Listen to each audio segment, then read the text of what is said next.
Kun sagantaa BBC Afaan Oromooti. Nu waliin tura.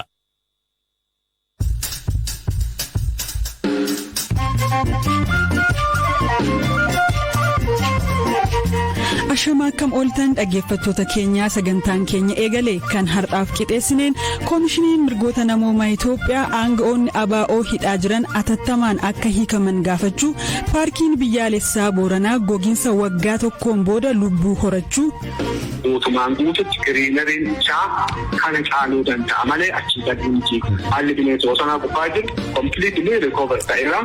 Walitti bu'iinsa Keeniyaa Marsabiitiin abbaa intalli isaanii jalaa ajjeefamte. Daa'im kana iskuula erge nama iskuulaatti jeessanii dhanii abaarisi dhagan iskuula Litoo'enjoo nama 3 achiif fixanii. Itoophiyaan addunyaarraa buqqaatota biyya keessaa hedduu qabaachuun tokkoffaa ta'uu Firaa'ol Balaa saganticha isinii dhiyeessaa nu waliin tura.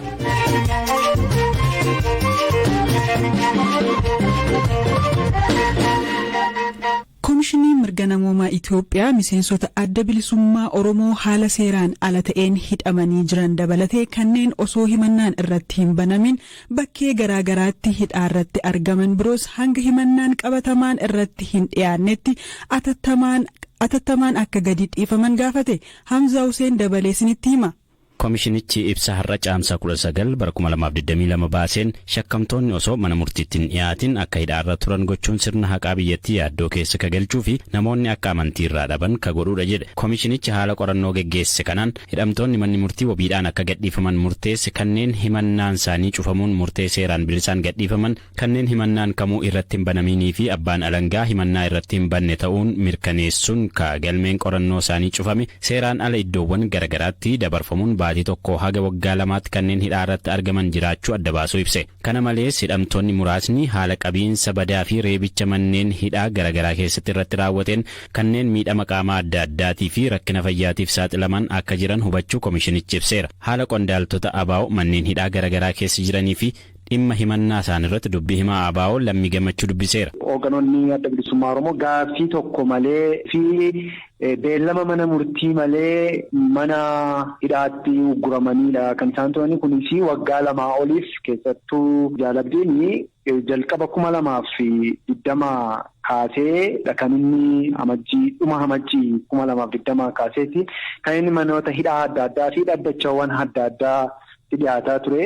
Jaalabdiidhaan yeroo jahaaf manni murtii kan inni bilisa baasee namoonni kun immoo moonaa yookaan mana xiqqaa keessatti walitti rukkamanii yookaan ukkaanfamanii akka isaan jiraataa turanii fi jiranidha ammallee kan quba qabnu. Gariin isaanii manni murtii erga dhiyaatanii har'aa yoo xiqqaatu waggootaaf ji'oota lakkoofsaniiru garuu kana keessatti himanni sirnaa tokko irratti baname mana murtiidhaan kan irratti murtaa'e waan tokko hin jiru. Abukaatowwan isaanii dubbisuudhaaf illee hireen argatan ka ergii wal qunnamanii har'a gara waggaadha. Koomishinarri olaanaan koomishinii mirga namoomaa Itoophiyaa Dr. Daani'el Baqqala qondaaltonni ABO haala seeraan ala ta'een yeroo dheeraadhaaf hidhamanii ka jiran yoo ta'u atattamaan hidhaarraa akka gadhiifamanii fi miidhaa irra qaqqabeef beenyaan kaffalamuu fi akka qabaatu gaafatan. Dr. Daani'el dabaluun murteewwan mana murtii fi abbaa alangaa irra deddeebiin diigamuun sirreeffamtoota haala seeraan alaatiin hidhaa dheeraaf saaxiluun aangoo seeraan alaa fayyadamuu waan ta'eef mootummaan naannoo Oromiyaa atattamaan dhimmicha qulqulleessuun tarkaanfii adeemsaa barbaachisu fudhachuu qaba jedhan. Miseensota hoggansa ABO ka ta'anii fi qajeelcha poolisii Buraayyuutti hidhaarra ka jiran obbo Mikaa'el Booran, obbo Kennasaa Ayyaanaa, Dr. Gadaa Oljirraa, obbo Daawit Abdataa, obbo Lammii Beenyaa, obbo Gadaa Gabbisaa fa'i dubbisu koomishinichi ibseera. Koomishinichi ibsasaa kanaan qondaalli ABO Koloneel Gammachuu Ayyaanaa jiddugala qorannoo yakkaa poolisii federaalaatti akkasumas obbo Abdii Raggaasaa ammoo kaampii poolisii addaa naannoo Oromiyaa magaalaa Galaanitti argamu keessatti akka hidhamanii jiran maatiif abukaatowwan isaanii irraa hubachuu himeera. Gama kaaniin qondaalli ABO olaanaan Koloneel Gammachuu Ayyaanaa har'a mana murtii jibbaataa federaalaa dhaddacha sadaffaatti dhiyaatanii poolisiin federaalaa deebii kenne. Abukaatoon isaanii obbo Tuulii Baay'isaa BBC'tti akka himanitti abbaan alangaa federaalaa fi poolisiin federaalaa dhiyaachuun dhimmicha irratti deebii laataniiru. poolisiin federaalaa abbaan alangaa federaalaa waan olii jennoo irratti gaafateef karaa poolisii Oromiyaa barbaachise koloneel Gammachuu qabu ibse. Koloneel Gammachuun gama isaaniitiin gaafan qabame wantin bakka biraatii barbaadame hin turre.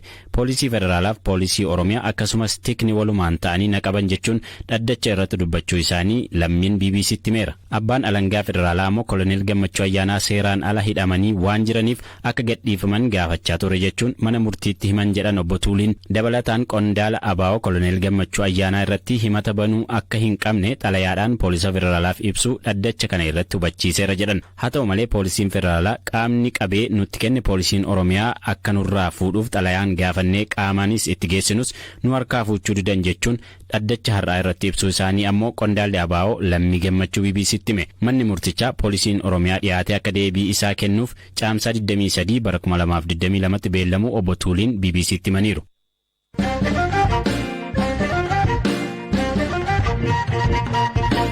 Hongeen cimaa godina Booranaa mudatee nama beeladootaa fi qabeenya uumamaa irratti miidhaa qaqqabsiisee ture. Iddoowwan guddoo miidhaman keessaa tokko paarkiin biyyaalessaa Booranaa gogiinsa waggaa tokko booda lubbuu horateera. Itti gaafatamaan paarkichaa obbo Nugusee Waataa paarkichi deebi'ee magariisa ta'utti gammadanillee ammallee hojiin hafu hedduudha jedhan. Haalli ture sun magariisummaan isaa isuma gadaa isaa numatu qaama hedduu kennaa ture. Sun akkasuma haalli ittiin deebi'ee yeroo ammaa jirus akka carraa ta'ee fotoon sun iddoo cufaa ol geenneen geessine cabbii bakka jedhamutu jira. Cabbiin kun durii raanchii shaalaqaa jaatanii alii beekamaa goota Oromoo Booranaa bu'uurri paarkii biyyoolessa Booranaa lookii saariif bakka kana waan taate bakki gootiin bu'uura buusee bira dabare akkasuma akkuma gootummaan itti fuuftee jira. Ka goota shaalaqaa jaatanii aliitiin ijaarame san dhaabatanii kaasan namni geennatu jechuu danda'a. Guutumaan guututti giriinariin isaa kana caaluu danda'a malee achii gadi ka'ee jechuu barbaada. Haalli bineensa bosonaa gubbaa jiru kompiliitilii rikoover ta'eera garuu sodaan gurguddootu jira. Qorannoo nama mootummaan naannoo Oromiyaa geggeessuu jiru kun rakkoo yoo hin furata hin fudhanna. Yoo rakkoo hin furre nus akkanumatti deemuu hin dandeenyu abbaan danda'e fudhatee dhiibuu hin danda'a. Kanaaf rakkoon fuuldura itti fufu. Fakkeenyaaf gabaabumatti kaasu hojjetaan achi jiru sun fedhii guguddoo qaba. Eegumsa guguddoo eeguu jira. Halkan bulee eeguu jira. Qofaan, guutiin, idin isa qofaa miti. Koolinees kan jedhuutu jira. Bilaak maan baay'anii addunyaa gubbaa bofti qixa isaa haddaa qabu hin jiru. Inni mataa isaanii gubbatti boolla qaba.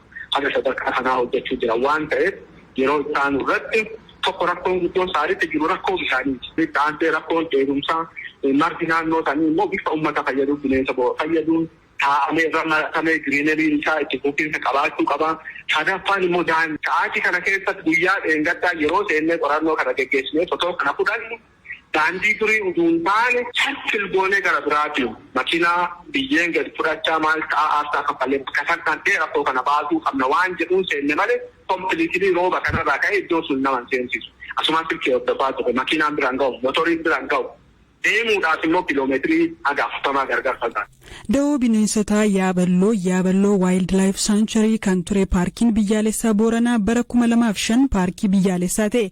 Paarkichi gosoota simbirroo 286 ol paarkichi qabu keessaa gosti simbirroo 4 godina Booranaa keessatti qofa kan argamanidha.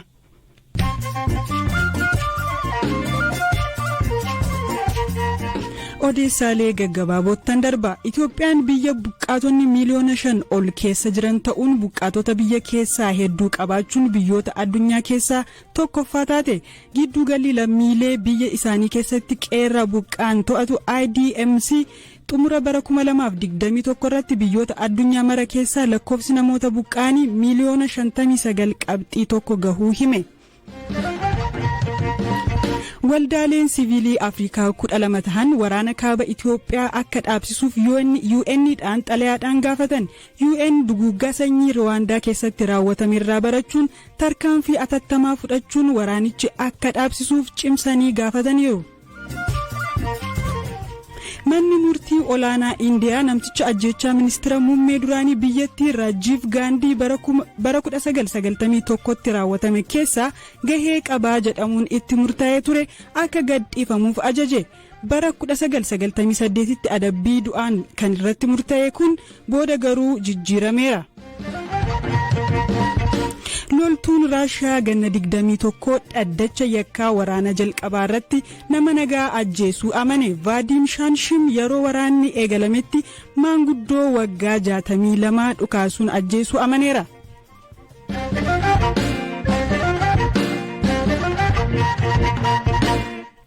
bulchiinsa Keeniyaa Marsabiit jedhamtuu fi gama kibbaan Itoophiyaa daangessitutti haleellaan sababuu ureeffate hammaateera. Dhibiin hammaate jennaan mootummaan Keeniyaa opereeshinii addaa biyyattii keessatti hin baramne labsuun hojiitti seene. Mootummaan biyyattii bulchiinsa kana keessa jibbiinsaa fi ajjechaan hawaasa Booranaaf Gabraa gidduu jiru hammaachuu isaatiin duula kana gaggeessuuf murteessuu hime. Sababa nageenya dhabuu naannichaan namoota miidhaman keessaa Absalaad Jaarsoo tokkodha. Adoolessa 2021 intalli isaanii ganna 11 akkuma yuunifoormii uffatteen mana barumsaatti rasaasaan dhaawamtee ajjeefamte. Waa'illi keenyi Eeliyaas Hordofaa gara naannichaa imaluun haala jiru irratti gabaasa tolchaa ture. Absalaadillee dubbiseera. Daa'im kana iskuula erge nama iskuulaatti ijjeessanii dhanii abaarii sii dhagaye. Iskuula Litoo'enjoo nama 3 achi fixanii ijjeessaniidha. Waan kaan diiraa dhagaye naan gaarii fudhadhee achuu taa'e. Yoon dhufu wazaasiin cuuf ijoollee galfachuu jiru. Yoon dhufu kii daa'ima baagii karaa gulaatti argeetti iskuula duraatti. Daa'im baagii tanaa meennaan daa'im kan warra daa'ima baagii argee yoon jedhe nama bigibigiin isii galcha buyya isiillee bigibigiin ijjeessanii waa'eel isaatiin waliin reefuu irraa arge. Gaafsuun nama 3 du'e? Nam 3 du'e.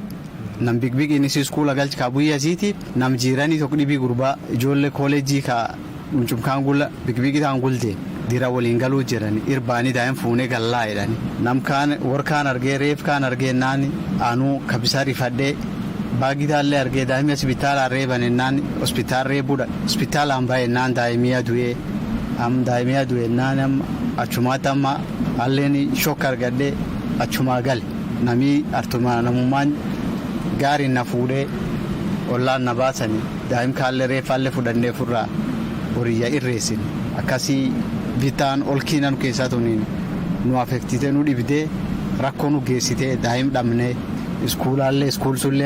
iskuulaallee hidhanii iskuulkaallee narma bahe daa'im hafeellee am iskuula lafa dhibii gar dhibii geeffan malee armaayyuu iskuulaallee ijoollee geeffachuu dadhaba. Nama intal kan kee ijjeese arganii yaa seeratti dhiyeessanii? Seerii agartaan hin jirtu. Riippootsoon daa'im ijjeessanii ennaan warri sirkaalaalleen jittook taa'ee nu barbaadanii nu gaafatanii ennaan daa'im nu iskuul geesse an daa'im iskuul geesse yuunifoomii kaa'ee baagii itti kenne iskuul deemee deeni iskuulatti ijjeessanii riippoota namni sanii kennuu maallimuu iskuulii sii soomteeti maallimuun riippoota isteetimentii haqorta alleen daa'im nam ijjeessin garri an daa'im diiram yoo gargar baane alleen hojii deemaa daa'imilleen iskuul deema alleen daa'im iskuul geessa iskuul geessanii alleen hojii deema daa'imni saam 10 nus iskuula fuudhan diiramin geessanii saa 10 nus iskuula galchan natti hin gallee arge ijjeessanii seerii sirkaalaa atuwaa fudhanne rakkoo sun gar sirkaalaa jira namtissuu malee lubbuu namaatiif qabeen namaallee chunguu mal sirkaala tujuu fi dadhabe sirkaalii warra daa'imtuu waan kana guuri hin qaba tiik nama namti waan namatis hin qaba nam daa'imtuutis hin qaba nama wayak barbaadi hin qaba nami sun agammaa hin argamu. Intalti tee maqaan ishee eenyu ture? Maqaan isii Sabdiyoo Salaati. Nama akkamii turte mee natti mimee waan ishee waa'ee ishee? Ammallee ijoollee tiyyaallee cuuf keessaa ijoollee akka malee nama saalfatte waan namni keessaallee nam dhibaatiiniti. Mee amma gara seekuritii kanatti illee yoo ceene mootummaan sirkaalli keenya opereeshinii jedhee jeeshii Marsabiit keessa bobbaasee jira.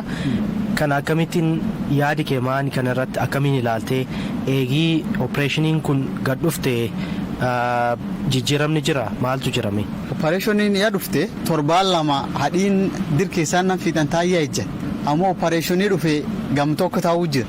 Opereeshinii dhufe nami wayaa kanam ijjeessu kaan cuf yaa baqate nami ijjeessuun arm keessa hin jiru opereeshiniin hin dhufedha yaa baqate yaa duraa gore nami opereeshiniin dhibuu jiru namuma maskiina woma yakkini karaa ofii deemfaa askariin qabdee dhaantee wanni kulleen kan keettee warkee arra aga kale guyyaa dheenga daatiyyuu galgala asara dhufanii ollumkaana nam dhaananii nam qabanii waan inni hin qabneen waan inni qub hin qabneen kan inni ofiitti hin beenneen waan gar dhibii guuranii keedhanii irkaanii nam shan ollaa kan keessaa qaban.